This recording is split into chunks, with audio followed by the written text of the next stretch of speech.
Sir నమస్కారం sir. నమస్తే అండి. హీరోయిన్ అండ్ బీజేపీ నేత మాధవలత గారు, జేసీ ప్రభాకర్ రెడ్డి గారి పైన కేసు అయితే నమోదు చేశారు సార్. అంటే వీళ్ళిద్దరి మధ్య ఒక ఇష్యూ జరిగింది. మనకు కూడా తెలిసింది. అతను చాలా తీవ్ర స్థాయిలో మాధవలత గారి పైన కామెంట్స్ చేశారు. అది అప్పుడు వివాదాస్పదంగా అయిపోయింది. సో ఇప్పుడు బీజేపీ నేత కూటమిలో ఉన్న టీడీపీకి సంబంధించిన నేత పైన కంప్లైంట్ చేయడం అనేది కూడా కాస్త ఇంట్రెస్టింగ్ గా మారింది సార్. మరి దీన్ని మీరు ఏ విధంగా చూస్తారు సార్? మరి ఏం జరిగే అవకాశం ఉంది? ఆవిడ ఆశ్రయించింది పోలీసుల్ని, తన మీద అనుచితంగా మాట్లాడాడు ఆయన అని. అలాగే ఆవిడ ఫిలిం అంటే మూవీ ఆర్టిస్ట్ అసోసియేషన్ ని కూడా అడిగింది ఆవిడ. అంటే యాక్చువల్గా ఆవిడని హర్ట్ చేయటం కాదు, ప్రభాకర్ రెడ్డి మాట్లాడిన మాటలు సినిమా పరిశ్రమలో ఉన్నటువంటి మహిళా లోకం మొత్తం కూడా సీరియస్గా ఖండించాల్సినటువంటి మాటలు. ఇండస్ట్రీ నుంచి ఒక స్పందన రావాలి, కానీ అక్కడ కనిపించలేదు ఆ స్పందన. ఇండస్ట్రీ వైపు నుంచి వీడికి మద్దతుగా ఎవరు నిలబడినట్టుగా కనిపించలేదు ఆ టైంలో. అలాగే మీడియా కూడా అక్కడ ఫోకస్ పెట్టలేదు. నిజానికి ఖండన రావాల్సినటువంటిది ఆ ఏరియాలో, అంటే కళారంగాల్లో పనిచేస్తున్నటువంటి మహిళలందరి మీద గంపగుత్తగా ఆయన మాట్లాడేశాడు, గ్రాంటెడ్గా తీసేసుకుని. అంటే నేను ఏం మాట్లాడినా చెల్లుతుంది అంటే మెదళ్లలో మేటేసుకుపోయినటువంటి ఒక భావజాలం ఇలాంటి మాటలు అలవొక్కగా మాట్లాడించేస్తుంది. ఇది తప్పని కూడా వాళ్ళు అనుకోరు, ఇది సహజమే అనుకుంటారు. అట్లా మాట్లాడినటువంటి పరిస్థితి చాలాసార్లు కనిపిస్తుంది జేసీ ప్రభాకర్ రెడ్డి దగ్గర. దానికి రీజన్ ఏంటంటే, ఇది నా ఏరియా, నేను నా ఇష్టం వచ్చినట్టు మాట్లాడతాను, మీకేంటి సంబంధం, నా ఇష్టం, నా నోరు నా నాలిక నా ఇష్టం అన్న పద్ధతిలోనే వ్యవహరిస్తాడు ఆయన.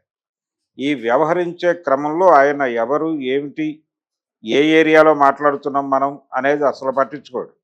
ఆ పట్టించుకోకుండా ఆ 31వ తారీఖు ఒక ఈవెంట్ ఏర్పాటు చేశారు వాళ్ళు. ప్రభాకర్ రెడ్డి గారి తాలూకా మనుషులు ఏర్పాటు చేసినటువంటి ఒక ఉమెన్ ఈవెంట్.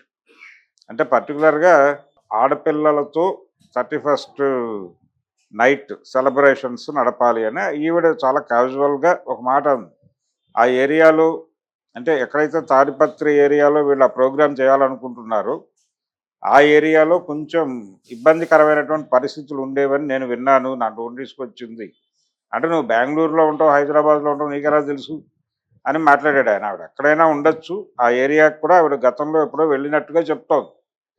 ఆ ఏరియాలో కొంచెం ఈ గంజాయి తాగేవాళ్ళు అలాంటి వాళ్ళు చచ్చాడుతూ ఉండటం నేను గమనించాను. అది కొంచెం డేంజరస్ ఏరియా. ఆ ఏరియాకి వెళ్ళేటప్పుడు కొంచెం ప్రికాషన్స్ తీసుకుని వెళ్ళండి అని ఆవిడ కాషన్ ఇచ్చింది, అంతవరకే.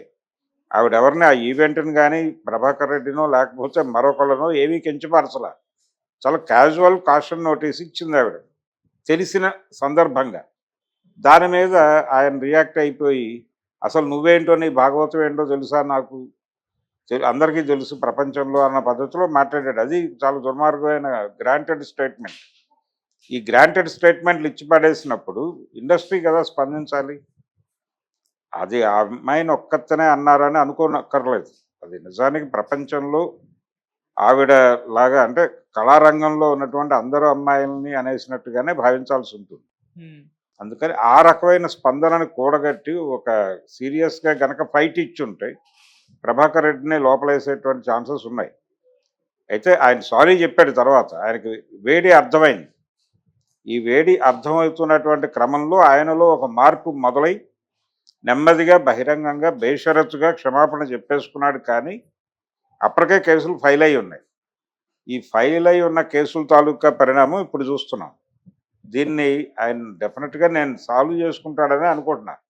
అంటే ఆయన పొలిటికల్ ఇమేజ్ ఇదంతా ఉంది, టీడీపీ సపోర్ట్ ఉంది, భారతీయ జనతా పార్టీ కూడా ఈయన పట్ల అంత వ్యతిరేకంగా అయితే కనిపించడం లేదు. ఈయన ఏదో చేయాలి, కంట్రోల్ చేయాలన్న పద్ధతిలో కూడా వ్యవహరించట్లేదు. ఈయన సారీ చెప్పేశాడు. ఆ రోజున కొంచెం దూకుడుగా బిహేవ్ చేసినందుకు అక్కడ కూడా కోపం వచ్చింది. ఆ ఏరియాలో కూడా కొంత మంట రాజేయగలిగాడు ఈయన. కానీ ప్రస్తుతం ఆ మూడ్లో లేరు. ఆ మూడ్లో లేరు కాబట్టి వీరు కొంచెం టైం తీసుకుని డెఫినెట్గా దీనిలో నుంచి బయటకు వచ్చే ప్రయత్నం అయితే చేస్తాడు.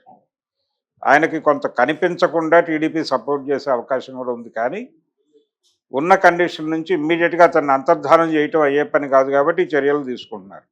ఈ అరెస్టు దాకా వెళ్తుంది, ఇది అనివార్యం. ఈ అనివార్యతని కొని తెచ్చుకుంది ప్రభాకర్ రెడ్డి. ప్రభాకర్ రెడ్డికి మాత్రమే కాదు, వారి సోదరుడికి కూడా ఈ అంటే ఒక రకంగా తనని తాను అదుపులో పెట్టుకుని మాట్లాడటం అనేది లేదు. ఏ ఎమోషన్ అయితే ఆయన మనసులో నడుస్తోందో ఆ ఎమోషన్ని యథాతథంగా ప్రపంచం ముందు ప్రదర్శిస్తారు వీళ్ళు. అది ప్రాబ్లం. కొంచెం మీరు దాన్ని దాచేసి మాట్లాడాలి బహిరంగ వేదికల మీద. మీకు అనిపించింది మాట్లాడతారంటే కుదరదు అన్ని సందర్భాల్లోనూ.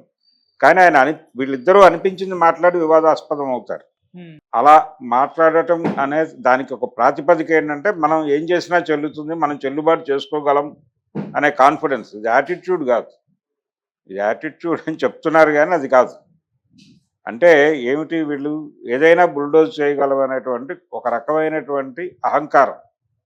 ఆ అహంకారం ఉండటం వల్లనే ఆయన అలా బిహేవ్ చేస్తున్నాడు ప్రభాకర్ రెడ్డి గారు. ఆయన నిరంతర తలకాయ నొప్పిగా మారుతూ ఉంటాడు. చాలా సందర్భాల్లో ఆయన ఎవరో ఒకళ్ళతో ఒక రిలేషన్లో నుంచి ఒక మాట అనేస్తాడు. ఆ మాట అన్న తర్వాత అవతల వాళ్ళు హర్ట్ అయ్యి వాళ్ళ గొడవలోకి వాళ్ళు వెళ్ళిపోతారు. ఇలా అనేక సందర్భాల్లో ఆయన అనేక పద్ధతుల్లో రెచ్చిపోవడం మనం చూసాం. అందుకని ప్రభాకర్ రెడ్డి గారు కొంచెం ప్రమాదకరం. ఆయన మీద సీరియస్గానే కేసు నడపగలిగితే, నడిపే పరిస్థితి డెఫినెట్గా ఉండదు. ఆయన కంట్రోల్ చేసుకునే ప్రయత్నం చేస్తాడు, అయిపోతుంది. అవసరమైతే ఇది తప్పు, సారీ చెప్పిన వీడియో ఉంది, ఇంకా నేను ఆల్రెడీ సారీ చెప్పాను కదా అని ప్రదర్శిస్తాడు, అయిపోతుంది. ఏది ఏమైనా జేసీ టార్గెట్ కావటం అనేది మాత్రం బాగుంది. నిజంగానే ఇబ్బందికరమైనటువంటి పరిస్థితి. అంటే అన్ని ప్రత్యేకతలు, అంటే మత పరిరక్షణ అనేది ఆడవాళ్ళ బాధ్యతగా ప్రవచనం చెప్పడం అనేది ఒక ప్రోగ్రామ్గా మారిపోయింది ఈ మధ్యకాలంలో. కానీ ఆచరణాత్మకంగా వాళ్ళని గౌరవంగా చూస్తున్నామా లేదా అనేది పట్టించుకోరు. వీళ్ళు ఇష్టం వచ్చినట్టు నోటికి ఎలా వస్తే అలా మారుతారు, ఎలా కావాలంటే అలా బిహేవ్ చేస్తారు. కానీ సందర్భం వచ్చినప్పుడు మాత్రం ఇదేమన్నా జరుగుతుందేమో అని భయం. అందుకని ఆయన డోలాయమాన స్థితిలోనే మాట్లాడుతున్నాడు ఇప్పటికీ. ఈ డోలాయమాన స్థితిలో ఉండటం సందర్భంగా ఆయన మీద ఒక కేసు, ప్రభాకర్ రెడ్డి మీద ఒక కేసు నమోదు కావటం, ఆ సందర్భంగా అరెస్టు, మంచి పరిణామాలే జరగాలి. అలా జరిగితేనే తెలుస్తుంది. సార్, ఈమెకి బీజేపీ వైపు నుంచి ఏమన్నా సపోర్ట్ దొరికే అవకాశం ఉందా సార్ ఇప్పుడు? ఎవరికి? మాధవీలత గారికి. ఆవిడ ఆల్రెడీ చెప్పుకున్నారు. ఆవిడలో ఒక ఇంటర్నల్ ప్రాబ్లం, అంటే ఆవిడ బయటకన్న సందర్భం ఉంది. అంటే నేను బీజేపీతో ఉన్నాను, బీజేపీ నాతో ఉందా లేదా అని చాలా సందర్భాల్లో నాకే డౌట్ వస్తుంది అంది ఆవిడ. సో అదొక వాక్యూమ్ ఉంది. అందుకని ఎలా వెళ్ళాలి అనేది ఆవిడ యుద్ధం ఆవిడ చేస్తోంది. అయితే నేనేమంటానంటే ఇండస్ట్రీ మీద కూడా ప్రెజర్ తీసుకొస్తే బాగుండేది అని. ఓకే, ఈ అడ్వైజ్ ఆ రోజు కూడా అన్నాను నేను ఆవిడతో. ఇండస్ట్రీ నుంచి వాళ్ళు ప్రొటెక్ట్ చేసుకుంటూ మాట్లాడాలి. అమ్మాయిని ఏ ఏరియాలో మాట్లాడాడు ఆయన? సినిమా పరిశ్రమ నేపథ్యంలో మాట్లాడాడు. సినిమా వాళ్ళు అందరూ ఇలాగే ఉంటారు కదా అని ఒక జనరలైజ్ చేసి ఒక ప్రకటన ఇచ్చేశాడు ఆయన. ఆ ప్రకటన మాధవీలత అనుకోవడమే పొరపాటు. మాధవీలత రకరకాల ఏరియాల్లో కేసులు నమోదు చేసే ప్రయత్నం చేసింది, కానీ దానికంటే ముందు ఇండస్ట్రీ రియాక్ట్ కావాలి. ఇండస్ట్రీలో ఉన్న మహిళా ఆర్టిస్టులందరూ